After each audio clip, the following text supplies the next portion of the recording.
Journal and soon to be board member Sangguniang Bayan. So, SP na po pala si Gap. So, soon to be. Grabe, napakagandang mensahe ni Kap sa buong riders. So ngayon, tawagin po natin ang susunod na magbigay ng mensahe, si Kagawad Roberto Anunat Jr. Ayan, magandang umaga po sa ating lahat. So, pagbati po sa ating minamahal na pulong barangay, at the same time, magiging Sangguniang Bayan member, ang Honorable Ernesto B. Ferrer Jr., sa ating pong kasama sa Konsehero, Kagawad Richard Bukali.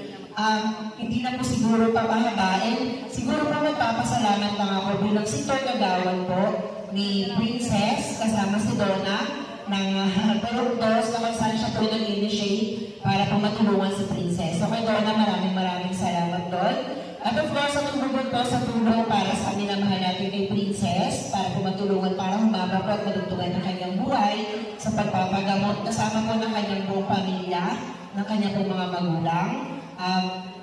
Maraming salamat po sa bumubuo po ng mga Riders Club. Ayan. Sa bumubuo po na lang siguro ni Fresh Tasha Columon.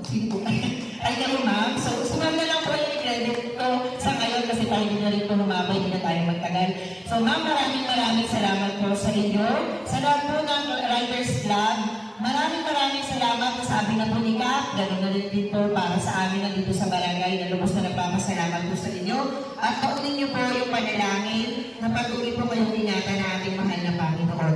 So yun lamang po. Maraming salamat po sa Riders Club na Palawan. Salamat po. Ayun, kagaya ng sabi ni Kap kanina, ay di nga sana yung musbong paraw kumbaga makatulong pa tayo sa mga young riders ng Palawan. So, content trivia lang po. Kami po rito ay iba-ibang grupo, iba-ibang clubs, pero kami po ay pinag-iisa sa ngalan ng Palawan Motorcycle Organization. So, sa pangunguna ng aming chairman na si Sir John Francis. So, siya po yung chairman natin at ako rin po ang kasalukuyang vice chairman ng Palawan Motorcycle Organization. At si Ma'am Shasha po, siya yung treasurer namin sa Palawan Motorcycle Organization. So, siguro pa, pag na-SP na kayo, siguro kasi po, kami po ay nagkakandak talaga sa PMO ng road safety seminar. So siguro baka